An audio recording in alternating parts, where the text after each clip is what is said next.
Hi, my name is Viru Narula, and I am a contemporary artist based here in Los Angeles. I'm a third-generation oil painter and a third-generation engineer. So my parents come from India. They settled here in the US in the 70s, and I grew up on the East Coast in New Jersey. Went to Columbia for my undergraduate in engineering, and went to School of Visual Arts, and then back to Columbia for graduate school.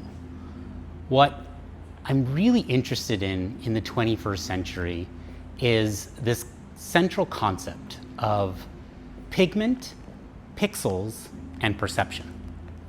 So as a third-generation oil painter, it's almost like a rite of passage to create oil paintings that disturb, that add peace, beauty, and as a technologist, I'm interested in new forms of storytelling.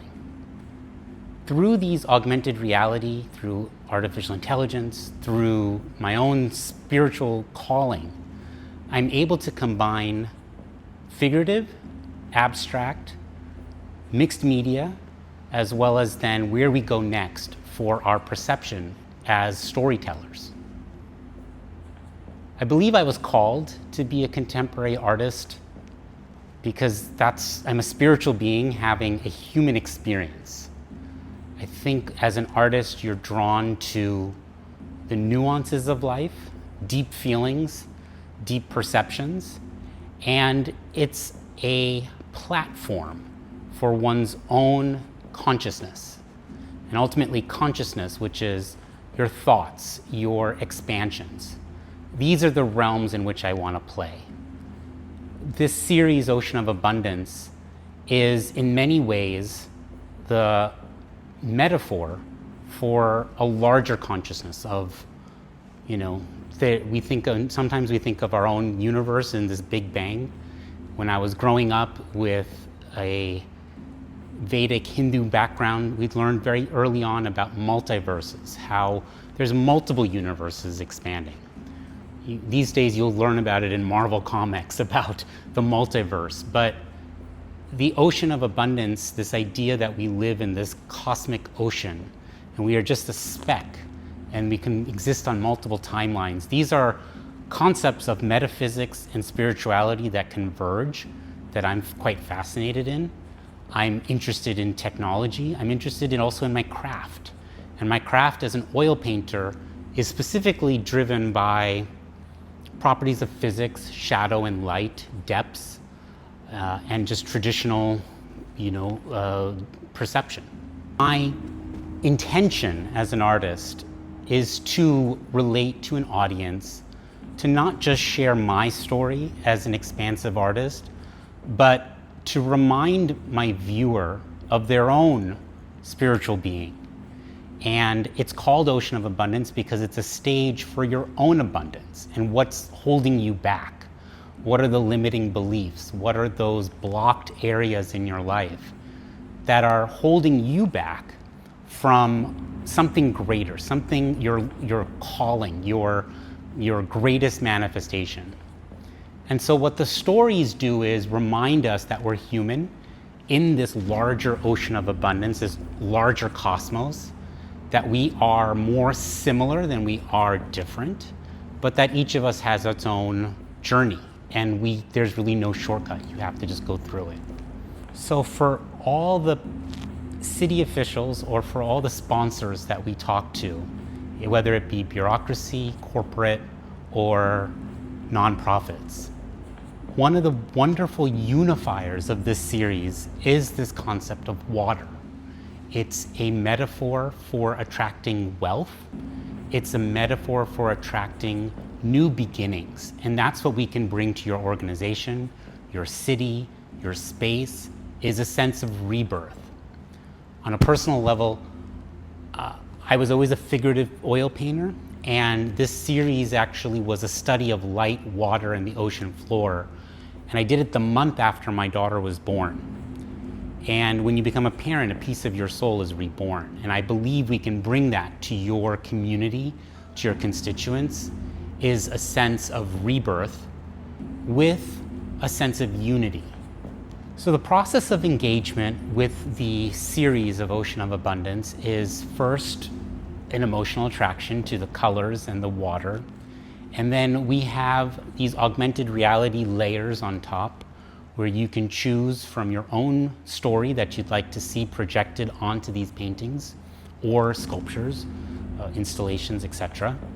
And these stories are vignettes, small stories, metaphoric of broader concepts such as love, marriage, unity, justice, fighting for injustice. And these stories are there to make what seemingly is a recession of water, swimming, kind of going to depths to your own source, more human. And when you have a human connection, you have that one moment in a story that's personal, on your phone, on your time, in your hands, something resonates, something shifts. And that's what we want for your audiences, your constituents, the people you serve.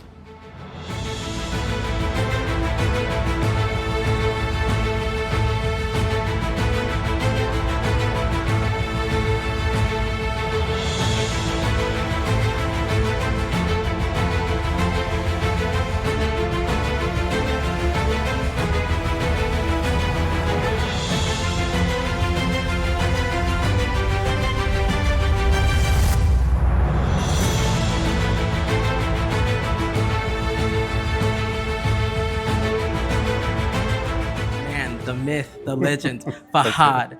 How does it feel tonight, showcasing your art in front of everybody on tonight's opening night? Thank you so much. The introduction is amazing. This is surreal for me because I worked hard for so many years. I've been working on my art over 20 years and just changing the style and getting everything done. And it started as a hobby, but I love doing it. And I can't tell you, it's amazing, the feeling to see all my artwork framed and lit up like this is, I have no words. It's just amazing. Awesome. And how many hours or days or months does it take for these masterpieces to come to life? Oh, it depends on the piece because I work with resin, and resin takes around, when I started, resin used to take 2 weeks to dry. And I work in layers. So each layer takes 2 weeks. So a couple years ago, it used to take me like a month and a half to finish one piece. But now, to work safely on a piece, I have to wait 3 days for each layer. And we're talking about 2.5 inches thick pieces, 3 inches thick. So just the resin process itself takes about a week to 10 days. But the preparation to get everything done, because I have from the thought of preparing the materials and getting little things done, like the Looney Tunes piece over there. Each planet I used some marbles, but a lot of the planets I actually made them in resin and painted them. So it depends on the piece. It can go from a couple of weeks, like a week, 2 weeks. Sometimes some pieces take me like a month. Oh, wow. Yeah, and it depends on some piece, like the Mickey Mouse. I made a mistake with the resin, and I flipped the ratio, so the resin didn't dry. So I had to scrape all the resin, remove the Mickey Mouse, and I had to turn around and make a new one. And that process took me a couple months. But now I have my biggest piece, it's a Star Wars piece. It is huge and it's very heavy, but I still haven't finished it because the same batch of resin that I worked with and messed up a lot of the pieces, I still haven't finished it. So once I go back to the studio, I'm gonna work on getting it. It's my Darth Vader versus Han Solo.